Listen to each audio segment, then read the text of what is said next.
We're here in Oregon, Portland, and Nate is building his third van, and I'm here for support.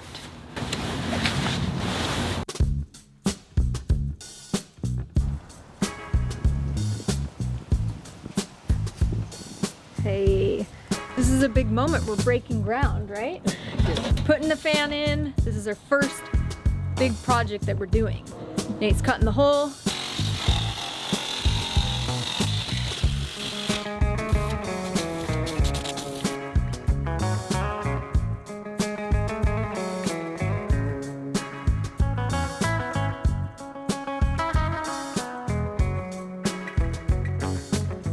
So, we just finished the fan. It's supposed to rain, so we've got to get a tarp up.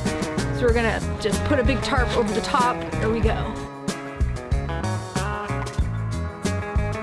It's mighty cold today and probably gonna be really cold for this whole entire experience. Being from California, I don't think we're used to this kind of weather. I think as time goes on, we'll probably adjust and it won't be so jarring, but for now, we've been a little slow going just because it's cold and we're just acclimating, if you know what I mean. For our floor, we're using 1-inch XPS. Got pretty high compressive strength, so it's good for flooring. Joists are 2x3, and I cut them down on the height to match the height of these. Cutting the 3/4 subfloor that we're putting down made it easier in some spots, kept the 4 foot exactly. And basically going to use templates to make our cut. So basically we want to use a couple different pieces of cardboard till we get it just right, and gonna go right up pretty much to the edge there. We'll end up sealing it later with some silicone probably, and then basically just transfer that to the plywood. Also, to get the width here, cut it a little bit long, and then in the ProMaster it's got these little 45s, and depending on how you do your floor you might have to accommodate for that angle, so we cut that at the edge, chamfered it at 45 degrees so it overlaps that a little bit further than if you were just to cut it straight. So I cut that 45 first, and then I lined it up with the door on this side, and then later we'll come over with some top flooring and the aluminum angle on the edge. Getting everything ready, and then I'm gonna seal them, and then we are going to check out the pecs for the radiant floor.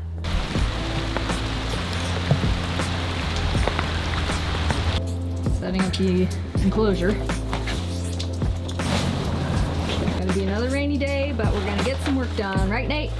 Yeah, picked up this radiant PEX tubing. It's 1/2 inch, and that's gonna be carrying our heated glycol antifreeze mixture through the floor. So it's got about a 5/8 outer diameter. So I'm gonna use a 3/4 bit, so it'll have a little bit of wiggle room. But I'm gonna use that in my router. Just a straight bit, so I'm gonna made this jig right here. I'm basically gonna have this as a guide for the router.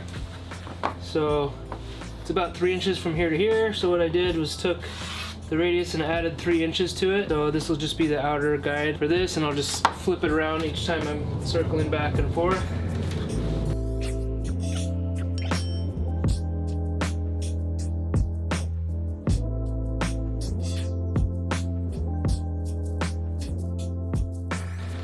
Putting this stuff in, it's actually a lot easier than I thought it was going to be.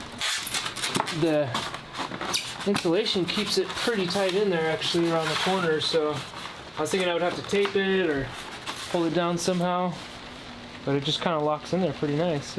But it's going to sit just below the 3/4 inch subfloor that we're putting on top of it, and we put it out throughout the whole van because that's the primary, you can see with our light here, that's going to be the primary heating source for the van.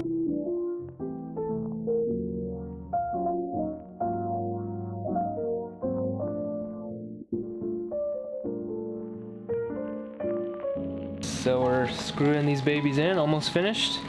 Everything's very flush and level. Basically going to be putting in these, we use these for a lot of the build. Power Pro 1, it's exterior screws. They're like have a bronze epoxy coating on there. So basically going around and using the countersink bit just to make these flush. They're flathead screws. So I'm doing that along the edges where we have the joists. And every 6 inches or so I'm putting a screw in, so I just got a couple more to go here and we'll be all set. So we picked these up from Van Tech. They're mounts that go on the ProMaster. There's the factory little mounting points right here. So it's pretty nice that they offer these. You can build your own rack, so that's what we decided to do. Basically these carriage bolts slip under there. It came with these shorter ones, but I got some 2-inch instead of 1 1/4, just because we're using this 1-inch aluminum square tubing here. And I wanted to have enough room to bolt the whole thing in, top to bottom. So these carriage bolts hold in right there from the bottom, and you got this cool little notchy notch. Bam. And then this guy has a rubber coating on, so it don't scratch the top of your van there. It just slides right over the top. Just like so. I cut them just long enough to hold our solar panels in the back here. So we're just using 4 of these mounts. On the back we have the rack and fan and stuff up here, so we're just going to use the back area.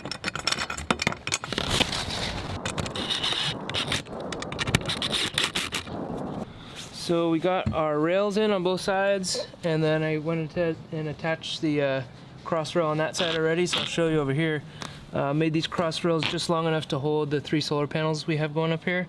And I use cross nuts just because I wanted it to be easy to put on and remove, and seemed like a pretty good idea. So put some cross nuts right here to attach the crossbars as well. So these are actually for the solar panels. I fitted those already, so those just screw right in, and so these crossbars here. So I had to put a bigger hole on top to be able to get this screw through there, the head of the screw.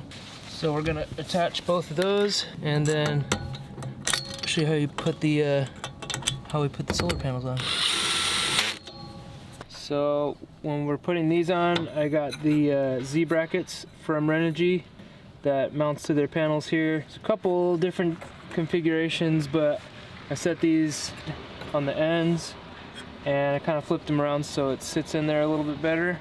Yeah, you attach that there, and then I lined up the holes, drilled the holes, put those cross nuts in there in the right spot, and basically it makes it super easy if you're just putting in some screws there. These are 1/4-20 I'm using, and they're just they're Phillips head, so very easy to put on and remove. So if you want, you can put some like security screws up here so people don't mess with them. On the ProMaster there's a lot of holes on the sides here. They have just these plastic plugs that go in there. So I wanted to utilize those holes because you got these openings to access them. I don't really want to do too much drilling into the floor, especially considering the water lines that are running through here to heat the floor. These are the heater hoses coming from the heater unit that's below the van, and from the heat exchanger down there from the engine heat. So what I did was use those existing holes. I had to bore out a couple of them with a step drill, and then I used some rubber grommets, and I used some split wire loom. I ran the in and the out right here, as well as these are cables coming from the van battery that's recharging with the alternator, so those are coming through here as well as a vent tube for the expansion tank, and then this is the wiring that goes to the furnace down below there. And I'll show you where I mounted it down below as well. So this is where we put our Espar Hydronic S3 heater, and so this is a furnace that will heat coolant basically that runs through the system for hot water and for hot air and for the heated floor.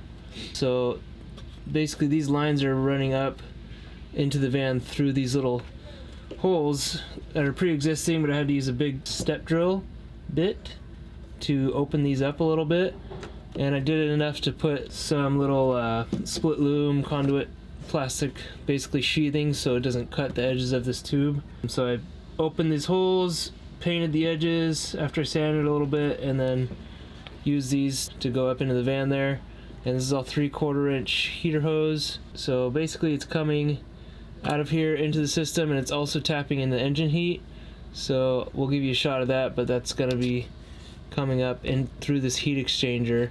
So there's a loop coming from the engine into this little heat exchanger, and then there's a separate loop for this furnace back here. We have the intake for the combustion of the furnace, as well as the exhaust, which we set up here.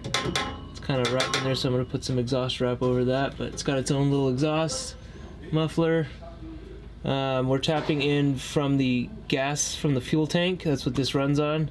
So we put a little fuel pump over there and some 1/4-inch fuel hose. So we ran all these through. Got a little entry hole there, insulated with wool behind there. Just use some HVAC tape to kind of hold it up there.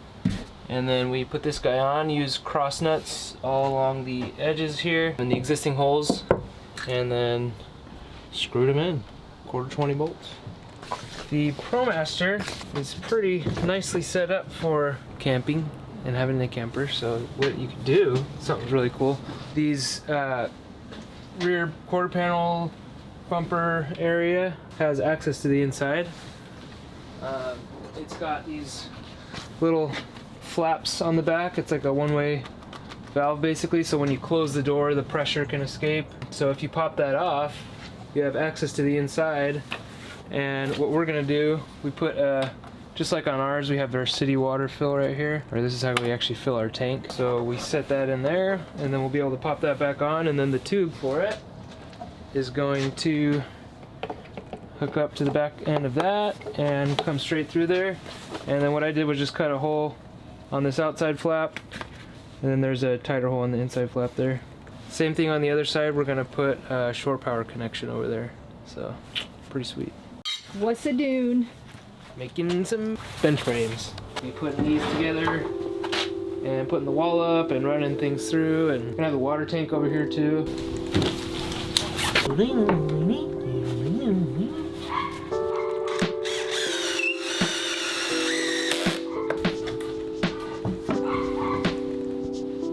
That's a bench frame, huh?